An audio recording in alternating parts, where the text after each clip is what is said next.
Hello everyone and welcome back to a brand new video. In today's tutorial, I'm gonna show you how to make glass in Minecraft. It's a very easy thing to do, so let's start.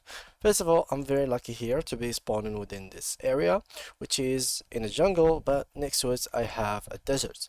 So to make glass, we need sand. Here I have my iron shovel, so I will need first to actually take some glass, or some sand I mean. So there is no minimum requirements for sand. You simply have to take as much as you want, and simply now what you will need to do is to go ahead and make a furnace. It's very simple to make a furnace. You simply have to craft it using cobblestone.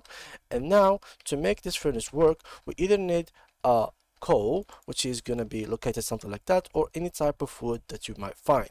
Now here I have both coal and wood, so I can show you.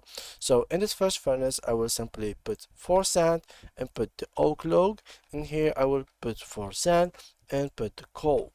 And simply what we need to do now is to simply wait for the furnace to cook our sand, or basically burn it. And here is our glass, and this is our glass. So it's very simple and easy. So thank you guys a lot for watching, and see you guys in the next video.